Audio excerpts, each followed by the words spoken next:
Bannange mbalamusizaako nnyo mikwano gyange mwenna abeesinzira ku UG Updates TV. Mwebale nnyo ttula, mwebale nnyo kuwuliriza, mwebale nnyo mikwano gyange mmwe abali e Bulaaya, abali emitala w'amayanja, mmwe abatutte omulimu ogw'amaanyi okusubscribinga, abalayikinze, mbeebaza nnyo bya nsusso ggwe. Tubalamusaako, mwebale nnyo egyo gyonna gye mututuusaako emigalo mmwe mikwano gyange abali eyo. Kaakati saagala kukulisaayo. Bannange ebigenda mu maaso mu ggwanga ndowooza mubiraba. Mulaba gavumenti bwekozesa omuntu wa bulijjo atalina kyamanyi okulaba nga ayogera ebigambo ebyanjwanjwa. Simanyi abakulu bano babeesize eki, newankubadde oba ovudde mu kkomera nga bakukinyizza ebbanga eriwerako, nga kye bakusuubizza okukutta n'okuwa eddembe lyo otandike okwogera amadyateke ku mukulembezeewo. Bannange njagala obbalabula nti bwe tuba nga tulina kye tulwanirira naddala mu by'enkyukakyuka eby'eggwanga biba bizibuzibu. Ekintu ekyo ogenda okiyingiramu olina okuba nga weenywezezza. Kitegeeza mu kyo suubiramu okusibibwa, okukwatibwa, okuttibwa. Naye ku bino byonna byonna manya nti nno si buvunaanyizibwa bwa muntu mulala wabula buvunaanyizibwa bwo ayagala enkyukakyuka. Era teri kintu kye mukola nga mukikolera Robert Kyagulanyi Ssentamu nga mukireyiminga nti nno yabakako kikola. Buli muntu akola kyakola mu kwagala kwe. Buli kyokola oba opuleyinze loolo mu nkyukakyuka. Kyagulanyi si yekka yapuleyinga loolo mu nkyukakyuka. Wabula buli activity egenda mu maaso mu kintu erina okubeerako n'omukulembeze agikulembera. Olw'okubanga Robert Kyagulanyi yagikulembere kitegeeza nti nno buli kintu agenda kyetikka.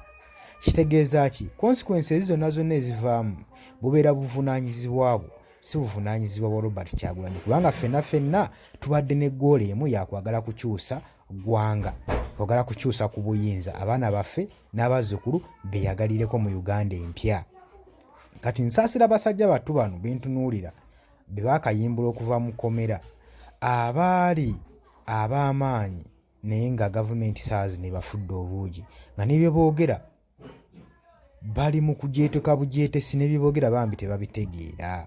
Naye kye mbasaba mubasaasire, kubanga tukimanyi bulungi nti kakodyo ka gavumenti okubanga ejja kukozesa abantu mu ngeri ng'eno okusobola okulaba ng'esaanyaawo wa opposition nga bulijjo nkola. Naye newankubadde obeera nga gwe gubalonzeeyo ng'owamanya ku mission ez'ekibiina, newankubadde baba bakukasa okwogera, baako ebigambo by'ogamba nti wano muba munsuddeyo nnyo. Kubanga waliwo ekintu ky'ogenda okukola nga tokyasobola na kudda mabega. Waliwo ekintu ky'ogenda okukola ffe tujja kuba tukitegeera ensonga lwaki okukoze ekyo. Naye ate si buli kimu njagala mbategeeze nti bano abantu babakaka bukasi. Mulimu n'amaanyi ga ssente, mulimu n'ebisuubize. Oba okitegeera? Kankubuulire ggwe mukwano gwange, embeera yonna yonna esobola okukukako okukola ekintu kyobadde teweeyagalidde.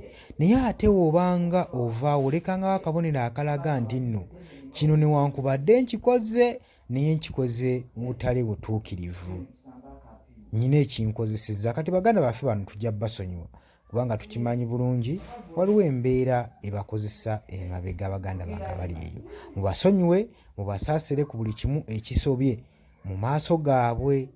Nabatunuulidde nga bagenda mu maaso n'obakozesa, ne wano nga bamukolako interview y'omukulu oyo ng'olaba bambi buli kimu ayiiya kiyiiye waatakula omutwe. Mwenna abalwanyirizi b'eddembe temugwa mu maanyi, ti bano baba bamazeemu amaanyi bangi. Ekyo kitwale ng'ekyokuyika nti buli w'ova eno n'okulosinga n'odda ku luuyi olulala bagenda kusuubiza ebintu bingi nnyo, bagenda kufujirira ebintu bingi nnyo ebigenda okuleetera okwogera n'amatankane, ebyanjwanja by'omanyi ne by'otomanyiiko ng'omukwano gwange ali eyo. Ate gye binaafundikira ng'era bikutuddemu. Buli w'okolanga ekintu, buli w'oba otandika ekintu ofangayo nnyo okusobola okutunula ku nkomerero yaakyo kiggweerawa. kati abasinga bwe buzibu bwe tulina tutunuulira ebintu tumanya nkomerero yaabyo abula nkutegeeza amago genda maaso n'okusubscribinga olayikinga osharinga commentinga mbaagala nnyo